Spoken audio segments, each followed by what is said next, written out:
Welcome to Eat Blog Talk, where food bloggers come to get their fill of the latest tips, tricks, and insight into the world of food blogging. If you feel that hunger for information, we'll provide you with the tools you need to add value to your blog, and we'll also ensure you're taking care of yourself, because food blogging is a demanding job. Now, please welcome your host, Megan Porta.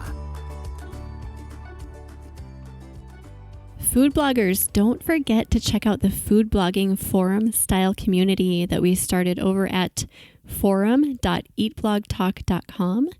Finally, there's one place that we can all convene and talk and that isn't scattered all over Facebook. Here are the things that I am loving about it. It is free. It also allows for categorized discussions on all food blogging topics. And there's a category for sharing successes, aka self-promotion. So no more holding back about discussing your big wins and things that you're promoting. Also, everything is in one single spot, so no hopping around from group to group. And there's an amazing opportunity to network and really get to know your fellow food bloggers in a single place. So come join the discussions that are going on over at forum.eatblogtalk.com. And I hope you enjoy this as much as I do. Don't forget forum.eatblogtalk.com. Okay, food bloggers, have you heard of Flowdesk, the new big email marketing rage? This is an amazing new option for managing your email subscriber list. It is super easy to use and it comes with gorgeous, intuitive drag and drop templates. And Flowdesk does not charge based on number of subscribers, so your monthly rate will stay the same from month to month. Everyone pays $38 a month, or use my affiliate link to get 50% off and pay only $19 a month. You guys, this is a fraction of the price of other email service providers, and you'll be blown away by the beautiful and intuitive templates waiting for you inside. Visit eatblogtalk.com/resources to grab your link. Flowdesk, the stunning new option for email marketing. What's up, food bloggers? Welcome to the Eat Blog Talk podcast made for you, food bloggers who are seeking value for your blogs and for your lives. In today's episode, I will be talking to Amy Palanjian from YummyToddlerFood.com, and we will be discussing how to fund a maternity leave or leave of absence as a full-time blogger. Yummy Toddler Food delivers healthy recipes and sane, picky eating advice for families and with little kids. Amy strives to reassure parents that they're doing a great job, that it's normal for kids to be a bit of a challenge at the table, and to provide doable recipes that fit into even the busiest family schedule. Amy also co-hosts the Comfort Food podcast, where she covers these same topics and also diet culture, intuitive eating, and how to find that healthy balance as a mom. This is such a great topic, Amy, but before we dive into it, give us a quick fun fact about yourself. Hi. So my fun fact is that I almost became a midwife, and not many people know that about me. Oh my goodness. So what made you not become a midwife? So I went to college and I majored in American Lit, and I had interned with a magazine. And then after I graduated early and didn't really know what I wanted to do, and I went and did a year of AmeriCorps with Habitat for Humanity. And so I applied to nursing school because at that time, like, nurses were in hot demand. It was a very clear path of what you could do with it. And I was really interested in public health and really interested in midwifery. But I realized that the reason that I got into a really good nursing school was not necessarily because that's what I wanted to do. It was because I wrote a really awesome essay. And so I was like, I can work in magazines and find topics that are really interesting to me and that mean something to me. And so that's what I wound up doing. So because during college, I'd worked with a celebrity magazine, which was not what I was interested in. And then after that experience, I found a magazine that was a better fit. That's really cool. I like how that one thing kind of led to another, and that thankfully you realized it before you got too far into it, that wasn't exactly the route you wanted to go. I'm excited to talk about this topic today, which is how to fund a maternity leave or just a general leave of absence for whatever reason as a full-time blogger. While being a self-employed woman is empowering and freeing in so many ways, it can at times be a little bit scary because we're on our own and we don't have those paid leave policies to support us that we might receive when we work elsewhere. An example of this is maternity leave, because after we have our babies, we need that time with them and they need time with us. And I'd say most of the time bloggers will either attempt to continue working after the birth of a baby, or we ignore our work for a time and then we feel totally overwhelmed when we step back into it. But you, Amy, came up with a plan so you could have a nice chunk of time to spend with your family and your baby while still getting paid during that time and also not letting the work pile up. So could you start by sharing a little bit about your own story and how you made the decision to fund your own maternity leave? Last year, when I was pregnant with our third baby, so I have had a employer-funded maternity leave. I had a maternity leave that I funded, but it was before I was a blogger. And so it was more of just like planning ahead with magazine assignments. And so this time was the first time that I was actually pretty much working full time, or at least heading in that direction as a blogger. And I didn't want to lose momentum. The month after I became pregnant, the magazine job that I had been working went away. The magazine was closed. And so I was transitioning into working full time on my site, which had always been my plan, but I didn't necessarily think or know that it was going to coincide with pregnancy. I wanted to keep up with the site, but I also really wanted to make some space for myself and not feel like I had to be working like 2 weeks after I gave birth or a week after I gave birth, because I knew how hard that adjustment was going to be, both physically and emotionally.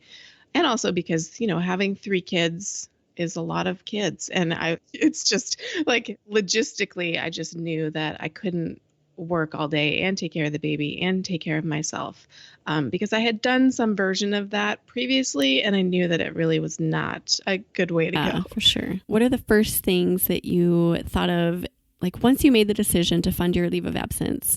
What are those first things that you did? Did some calculations on like the baseline amount of income or the baseline amount of money I needed each month to pay my portion of our expenses, so that I knew overall what number I needed to get to have in savings to be able to pay for 3 months of not working. I use You Need a Budget for our family budgeting. And so I could, that was a fairly easy thing for me to figure out.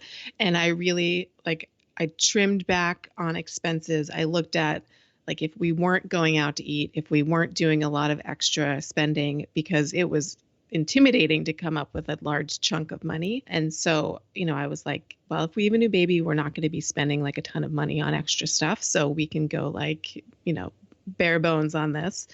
So I came up with that number, and then I set a goal to set aside some extra money every month to put into that bucket of savings, so that I wasn't getting to 8 months pregnant and having to come up with all of that money at once. I really started from the beginning. So I was I was still early in the first trimester when I knew that my magazine job had gone away. So it was almost right from the beginning that I started doing it. You had it there just in case something was not to work out. But I like also that you trimmed back on your budget. I think that's so important when you're doing something like this. Just seeing what are we not going to be doing? You knew that you weren't going to be eating out probably a whole lot. So just seeing where you could cut back. And I think that was really smart. And I also wasn't making full-time income on my website at this point. So it really, I needed to set that money aside because I wasn't sure that was going to happen in a relatively short amount of time. So do you rely heavily on ad revenue? And what were you relying on from your blogging monetarily? So at that point, I was making the biggest source of income from the website was ad revenue, but I had only been working on the site for about 4 months in what I would call a real way. My site had been on Squarespace. I didn't have recipe cards. I really didn't know what I was doing.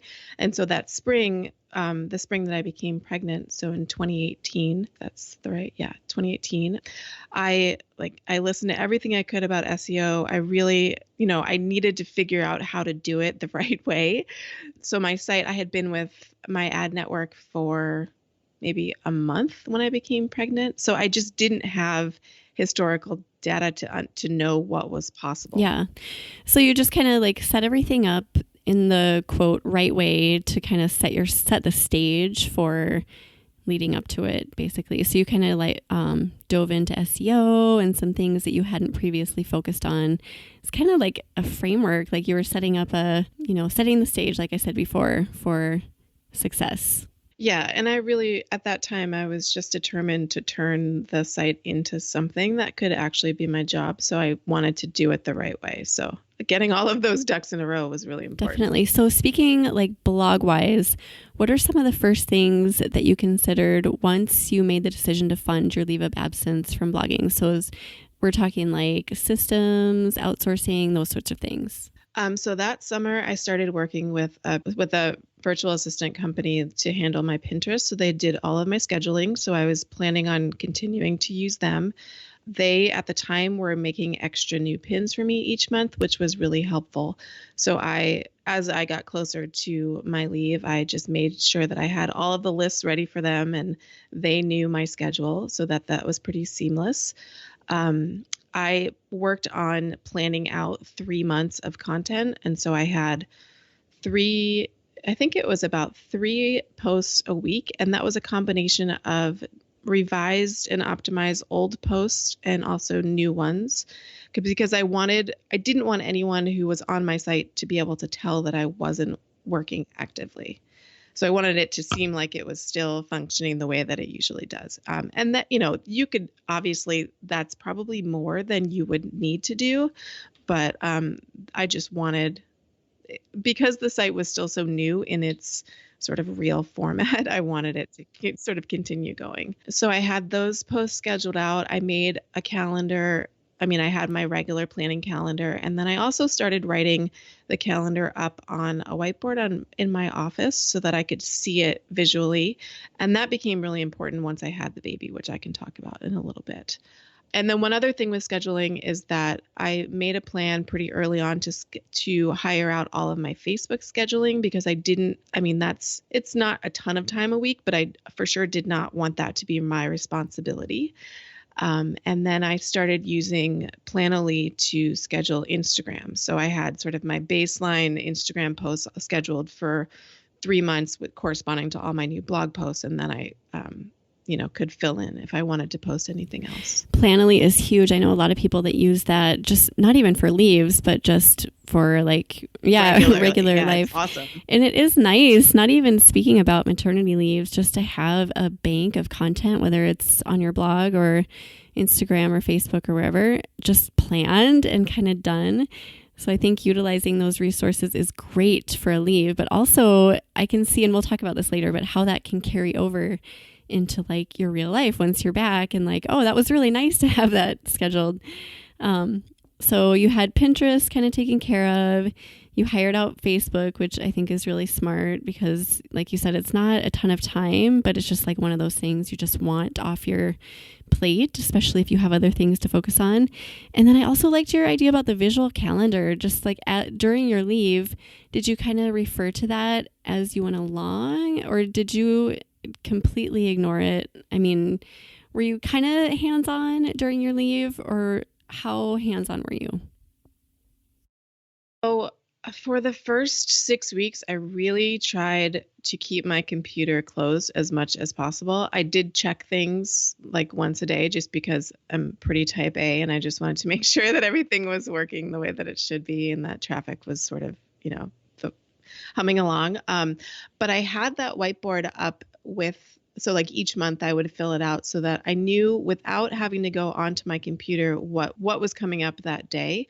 And it made me like I could just walk into the room, glance at the calendar. I knew what was going on, but I didn't have to engage with everything else that's on my computer, which was like, it's such a small thing, but it made me feel like I knew what was happening, but that I wasn't working. Like, because when you do open your computer, for me anyway, it's like this whole world floods. Like, oh, maybe I could look at this while I'm in here. I could peek at that.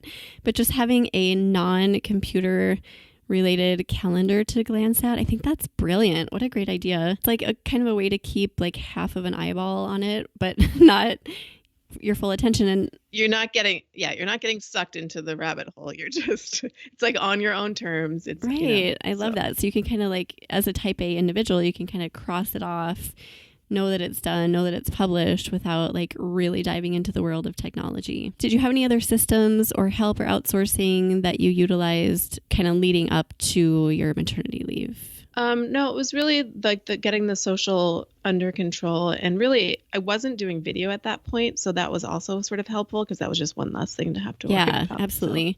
So what about like automating or, like automating emails? Or did you kind of hop in once in a while to tackle emails? Because I know sometimes there are those emails that you feel you just absolutely have to be the one to send. What did you do with that? So I had an out of office on my email, which I highly, highly recommend. I know that some people it can be a little bit scary because you don't want people, like, especially if it's like brands that are reaching out to you, you don't want them to see that you're not working and then go move on to someone else. But I think that having that up there just gives you a window of not having to respond to anything immediately. And if you say you're on maternity leave, like nobody wants you to be working when you've just had a baby. Really, nobody does.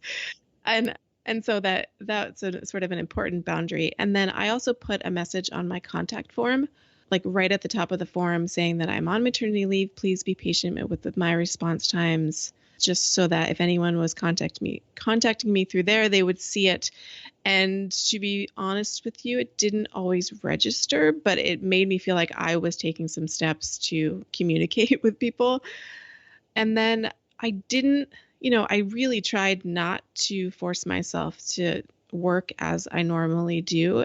I did try to respond to any questions on recipes that were like time sensitive, but I did not, like I wasn't checking my email all day long.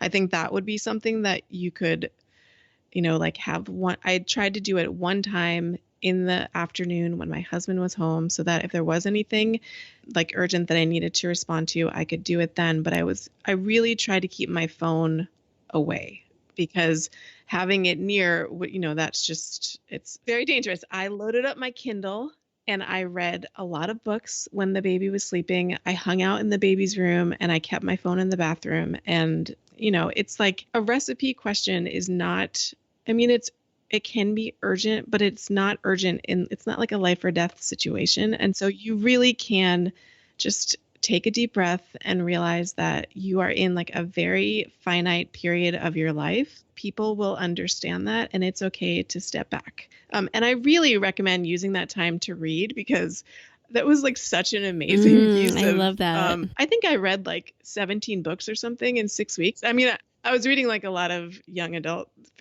novels because that sort of matched where my brain power was. But it was really nice. It was January, like there wasn't much I wanted to be doing anyway. So that's a great use of your time because during that time, it's kind of a really fragile, gentle time and you want to be gentle on yourself. So first of all, I just love that you knew that you needed to step away from work, but also that you just kind of knew that you needed to read. And not only that, but you knew that you needed to read books that maybe didn't require a whole lot of thinking. So I love that you were really kind to yourself. And I think a lot of us are pretty hard on ourselves, especially after we have a baby. We're like, well, I'm a woman, I can do this, I've got this. But really, that's not benefiting anyone in the long run. So I really like that you valued not only your baby's time, but your time and kind of like just really focus on what you needed. Yeah, there's so much pressure to do everything. And, my goal was always to do like one thing a day. And most of the time that was to take a shower. As the baby got a little bit older, it was like to make dinner or to, make one phone call to a family member or do like one small thing. Like I just really didn't want to be working. Everyone knows who's had a baby, you feel very fuzzy during the day because you're just not getting a lot of sleep and it doesn't help anybody. Whether you're a mom to a newborn or not, when we just have those days when we're down or foggy or whatever, we work so hard to get just a little accomplished. And at the end of the day, we're like, I should not even have worked today. You just know it. You're like, I could have been more productive just not doing anything. So yeah, and the newborn phase goes so fast. And anyone who has a child who's over the age of 1 knows that. It's like in the blink of an eye, that tiny little person is pooping and peeing all over you and sass talking you. So it's just such a precious, valuable time. And I sometimes get sad when I think of it. I mean, it was such a happy time, tired time, but also happy. But I always think like, I wish I would have enjoyed it more. I wish I would have taken it in more because it was just so precious and it's so fast. It's really hard to do. I think having gone through it twice before, I was much more intentional about that. I mean, my memory of my maternity leave is like all in the baby's room. Like I just like stayed in the bed. But it's hard to do. And then I do admit that, so we live in Iowa and it was winter and it was so cold and we couldn't go anywhere, both because it was too cold and because the flu was going around. I mean, one of my kids brought it home, like the baby wound up getting the flu. Like we didn't, it was like there was nothing we could do. But I think I was doing a little bit as time went on just to make myself not feel like I was totally stuck in the house. But I knew that I was going to make mistakes if I wasn't careful about, just because I wasn't, operating at my best. So it's so smart to plan ahead so that you can do that work when you are operating at your best, so that you can be who you need to be for your baby and for your family during that time. So I love that. So I imagine that stepping away from blogging for an extended period of time is a great way to remove some of those more unnecessary parts of the job. Did you find any clarity that you wouldn't have found without stepping away for a time? I think a lot of us, and I know I've heard other bloggers talk about this as well, that a lot of times, if you're not actively working on your site, your traffic can stay the same or it can go up, or like it doesn't, just because you're putting in 8 hours, like no one necessarily knows that. And so, I mean, I really didn't work much for 3 months and my traffic wound up like spiking in it way more. I mean, it was like all of my SEO work from the past 7 months had kicked in all at the same time, and it coincided with January. Oh, and like what a relief for you.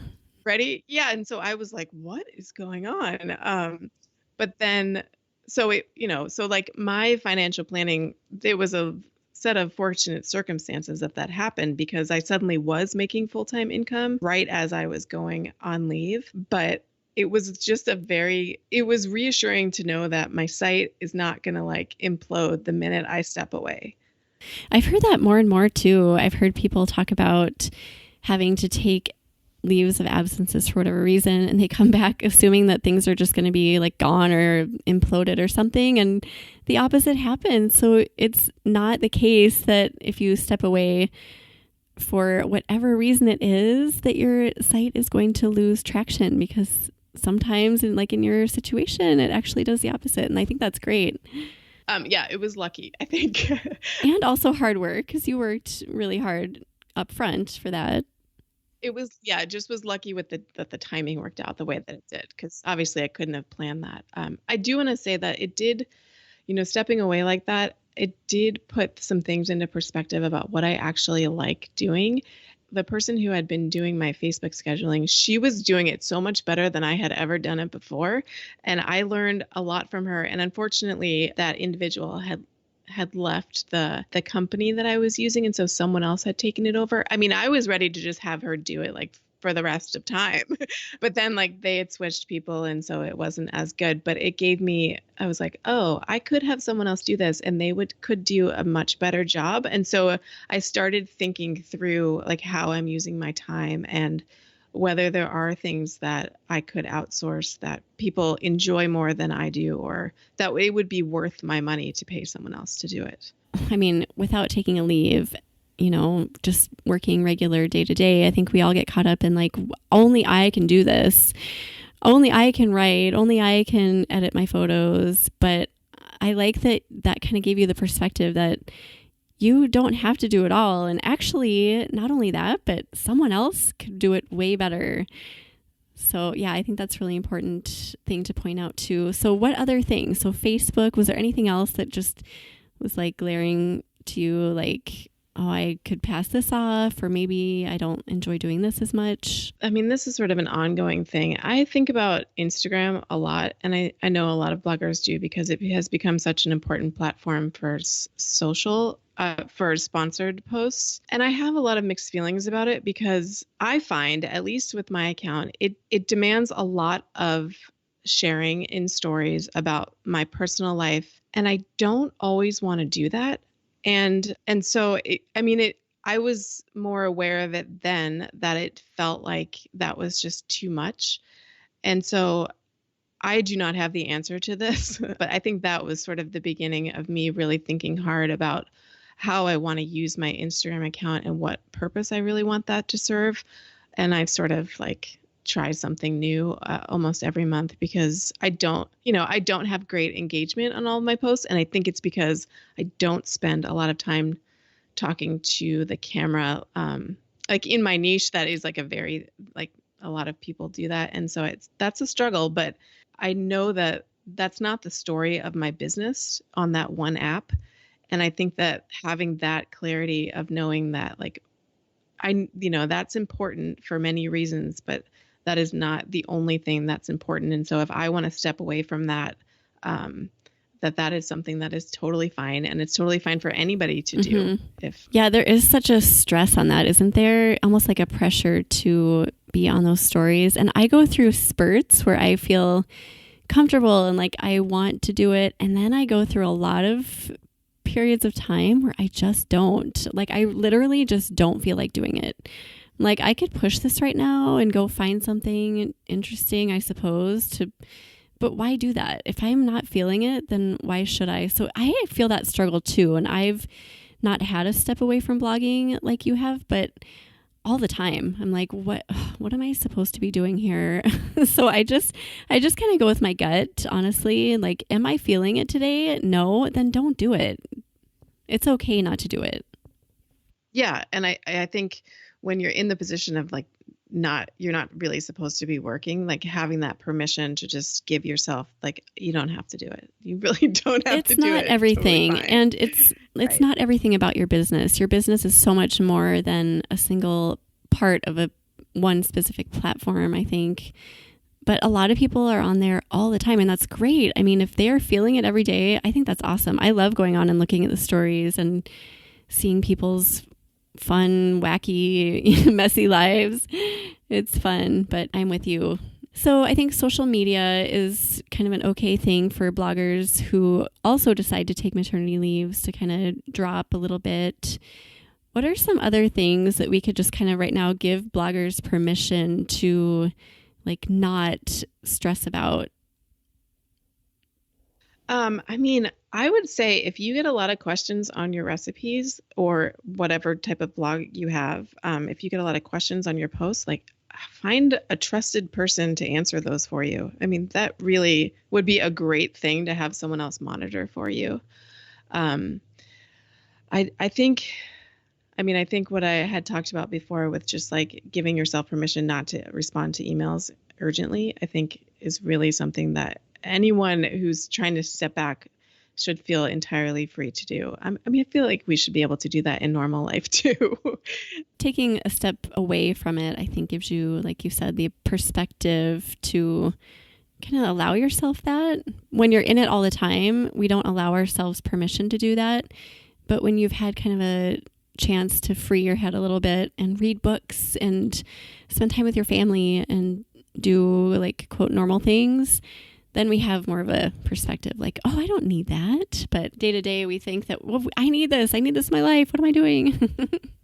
I think it can be helpful too to realize that there's always going to be a list of things that you should be doing, but that doesn't necessarily mean that you have to be doing. I mean, I knew like when I was pregnant that I should be doing video, like I put that in quotes. And I just, at the time, like I had no energy to figure it out. I didn't know how to do it. I didn't want to do it. And so I just took that off of my list at that point. And I was, I knew that at some point in the future, I would have more energy. So I would say like, you can use part of a leave to think through if you have business goals or things that you want to be doing, that's a great time to do it because you may have more headspace to just sort of daydream. But I would not I know that some people are tempted to use maternity leave as like time to like get stuff done because they're like, I'm not going to, I won't have all this other stuff to do. I can finally get to this other project. And I just would recommend that you don't put yourself in that situation. And not starting anything new, like no big new projects. Like you've never done video before and you think, like you said, Amy, like, oh, I'm going to use this time to start this. It's probably not a good idea, especially if it's something new. And one other thing that it just occurs to me that I did make a conscious effort on was I didn't have any sponsored posts up for at least, I think it was about 8 weeks. And I was very aware of the ones that were getting close to my due date. Like I had a cutoff point where I just was not going to do any because I didn't want the pressure of having to promote them on social in real time when I like may be in labor, or like I just didn't want that extra thing to have to worry about. And for all my regular clients, I just let them know ahead of time of what was going on, and everyone was totally fine with just taking that time off. So just keep that, babies don't come on a perfect schedule. So just keep that in mind when you're planning. And keeping as much in control as you can, because if you did have a baby during a sponsored post, that would just be messy. I'm sure they'd understand. I mean, most brands probably would understand, but why even deal with that? Just like keep it as much in your hands as possible. I think that was really smart. So let's move on then to how you dove back into blogging after maternity leave. Do you recommend doing this gradually, or did you do it all at once? So I did it sort of gradually. So at the time, my husband was on a year-long sabbatical from his job as a professor. And so we had worked out a schedule where he would be with the baby for a dedicated slot in the afternoon, so that I could have a little bit of work time. But I had some posts that were still scheduled out. And so I wasn't like going back to work and then suddenly I had nothing planned on my calendar. I tried to give myself, like I got back to work and I still had, a few weeks of content in the queue so that I could keep that that planning ahead going, because that's sort of the way that I like to work anyway. I like to be a few weeks ahead. It was, it was slow, and I didn't dive back into everything right away. I kept some of the outsourcing going, but I was sort of ready. I mean, the first thing that I started doing was recording our podcast, Comfort Food, because we took a 6-week break, but we didn't want to take a break much longer than that. And so that was a way that I got to talk to another person who wasn't in my house and, think a little bit, but I didn't have to do too much. And then I sort of started dipping my toe back in and planning out content and shooting some things. And it felt really good because I was still with my baby for part of the day. And then he was with my husband for part of the day, and I was getting to use my brain. And so this was the first baby also that we were planning on putting into daycare. The other 2 kids, I'd kept them home until they were close to a year, and I was sort of working full time and taking care of them. And I knew that was not going to work this time. I'm not great at multitasking when someone else's needs are involved. Like, I'm not a good work at home mom with kids in the house. I know that about myself. It makes me really stressed out. I love cooking with my kids, but I don't love doing it when it's something that I have to be doing for work. So having that in place, but he wasn't starting until he was 5 months old. So there were sort of 2 months where he was with us and I was working a little bit. So it was just sort of I didn't ramp up back to full time immediately. So I wasn't doing any like big projects or big planning. I wasn't, pumping out content every day of the week. It was still sort of light, which was a nice way to ease into it. And it was also spring. And so we were trying to get out of the house and get some walks and just sort of help with that sleep deprivation. Yes, a little perk up you need. Yeah. I like that you used adult interaction to kind of get back into the swing, because I remember that like after 3 months, we had a baby in the winter too, and we live in Minnesota, so not far from you, freezing cold. Like hardly anyone ever communicated with me. It was just like an isolating time. And then once spring hit, I was like, okay, I need some adults. I need someone to talk to. So I like that you had your podcast to kind of help you branch out into working and get your toes wet a little bit. and then go from there. I think it's so smart to do it gradually. I mean, everyone's going to be different, obviously. And I'm sure some people dive right in and love it. Yeah, I think the gradual thing is probably a better fit for most people. And then also I wanted to comment too on your deciding to put your baby in daycare. I think that each individual is going to be different, but I just think that's so smart that you recognize that you can't efficiently run a business and multitask and really like thoroughly take care of your children when you're doing all of that. So I love that you saw that and that you just like took the step and did it. Because I think a lot of moms especially will just be like, I can do this. I'm a superwoman. I can do it all. And then they get so run down that they can't function anymore. Yeah, and like I said, I had done that twice, and I knew that it wasn't that it didn't work for me. I think the other thing is that we don't have any family nearby, and so I also knew that the only way that I was going to be able to have any time to myself to exercise or to like take care of myself was, we needed to have that structure in place. And as you say, I know that that's a very personal decision, and that's what was right for us. And it was also, we've been using the same daycare for our older kids for 6 years. And so it was a trusted place. We weren't starting with some place new. It was definitely a new experience because we never had a baby in the baby room. I've never like had that app on my phone that tells me when he's at a diaper change. And I had never pumped for a baby either.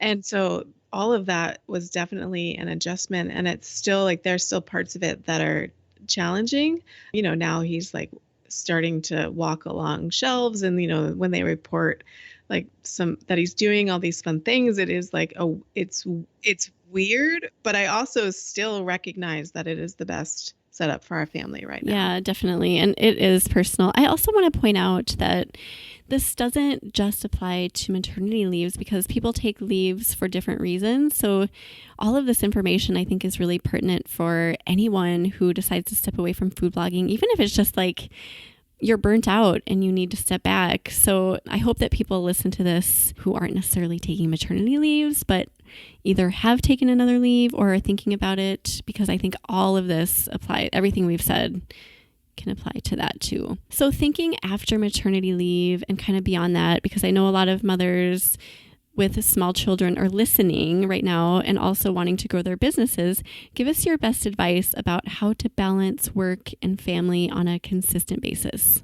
So my biggest thing is that I try to work during business hours when, during a normal work day. And then when it's family time, I try to have it just be family time. Now that I'm not 100% great at that all the time because, I run a kids food website. And so sometimes I need to have my kids doing something with me. And so sometimes we'll do something on the weekend, but I try to make sure that I'm like focusing on them first. And then if I need to like snap a few pictures, that we're still having a meaningful experience and that it's not all about the work. But so that means like I schedule my Instagram posts to go out during the day when there's no one else here. If they're on the weekends, I try to have them after the baby goes to bed, or like so that I'm not stopping if we're like at a soccer game or swimming practice or something and needing to do something for work. I really try to treat my business like a normal business. I try to not work all the time. Right now I'm like struggling with, I have too many ideas and I feel like that can be like daunting in itself. And sometimes it can make me feel like I just need to not do anything. But I think just giving myself like, I am in charge of my business, and that means I get to be in charge of what my days look like. And if I don't want to work on a Friday, or I want to take a Friday off and keep the baby home, or if my older daughter doesn't have school and we want to go out to lunch, like all of those are things that I am privileged to do because I have started this business that I am in complete control of. And I think it can be really easy to lose sight of that and feel like you need to be just working and working and working, but you don't all the time. Especially as our businesses grow, I find that things get a little more complicated because opportunities come up. And like you said, Amy, I am with you. So many ideas constantly. Like I lose sleep at night because I'm like, oh, I have this idea. And then my husband's like, why are you so tired? And I have to tell him that I was up for 2 hours thinking about work. I'm like, that's ridiculous. But it's almost like I get to the point where you said too, where I'm like, is this worth it? Is all of this energy that I'm consuming over like my job? I mean, it's good because I really thoroughly enjoy my job. Yeah, it's like this balance is so hard. Just treating your work hours like work hours and your personal hours like personal hours. I too have that goal, but I rarely fulfill it. I think like, okay, my calendar says 5:00, I'm done. But there's so many days when I'm like, well, just this one more thing. And I had this idea, I'm just going to write about this. And I just have such a hard time actually following through. Do you have tips for me? I try on my to-do list to have like all of the things that I need to do in any given day. And if I start veering off course and working on something else, I try as hard as I can to rein myself back in so that I am sticking to the schedule that I have like laid out for myself, and I'm not wasting my time doing something that doesn't need to be done on that day, which I find can be very helpful. If I get to like 3:30 and I've done all the things I need to do, I have a choice. Like I could go and start working on something that's in the line for tomorrow, or I could just be done and like go get dinner started early. And so I have like this massive Excel spreadsheet with my calendar on it. And so I like know what's coming up for the next 3 months, and I can see the things that are going to take more time. And I really try to like back into my schedule so that every day is all the things on my list are things that I can actually get done in a day. I'm not doing more than I need to. And that if I need to be photographing something, like yesterday, I spent half the day photographing things. And that should be, if I did it right, that should be all of the pictures I need to take for this week. And then I can really focus on just like getting all the posts written and getting all the social copy written, and sort of batching work that way can help too. I've started doing this new process where I will write out what I want to get done in a week. And then I take that and I kind of like sprinkle it into my days, and I leave Friday mostly open so that if I don't get everything done on Monday, it's just not feasible to do it on Tuesday because I'm doing filming or whatever. I put it on Friday, and that's worked pretty well. I'm still kind of in the testing phases of that. But I found when I was doing like day to day that I just was putting too much on my calendar. And then I would get really frustrated because I had like 2 things that I didn't do and I couldn't squeeze them into Tuesday. And I would be like, I just want to like clear it all off and start over. So I'm kind of testing with that too. But it's like there's a balance between like pushing yourself to get things done, starting new projects, getting old projects done, and then also like allowing yourself time and energy. A lot of things take a lot longer than I think that they will. Where I have this big like package of posts that I'm working on, and it's just taking forever to get like, because it turned into like, there's the way that it worked out. It's like 12 separate posts. And I'm like, 12 posts is a ton of like, that's so many images to upload. And like and I have not been good about giving myself enough time to get that done. But I think that it's all sort of a moving target. And I think it's okay if we have to adjust. I mean, I'm definitely not perfect. There's something on my list that has been on there since last week that I have just not had the time to do. Yeah. I have one too that I'm like, it'll probably take me like 30 minutes. And every time I look at it, I'm like, dang it, I don't want to do you. Oh, so I feel you. That's all such great stuff. And I think we've covered so much. Is there anything we've missed talking about that you'd like to mention before we start saying goodbye? I don't think so. I mean, I think the biggest thing for me has been like just remembering that even if there are things that I want to do, they don't all necessarily have to be done immediately. And then it's okay to like think on things for a little while and take your time, because it's not good for anyone if you rush. So that has been freeing as a solo business person. That's great advice. Well, I'm so grateful for your time today, Amy. Thank you for sharing all of your insightful words about stepping away from blogging and how to kind of manage that. So I really appreciate you being here today. Thanks for having me. Yeah. So before you go, do you have a favorite quote or words of inspiration to share with food bloggers?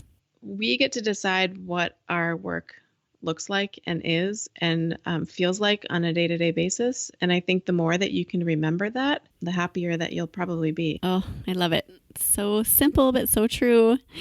Thanks, Amy. Amy has a list of favorite resources relating to today's topic. These can be found on her show notes page at eatblogtalk.com/Amy P.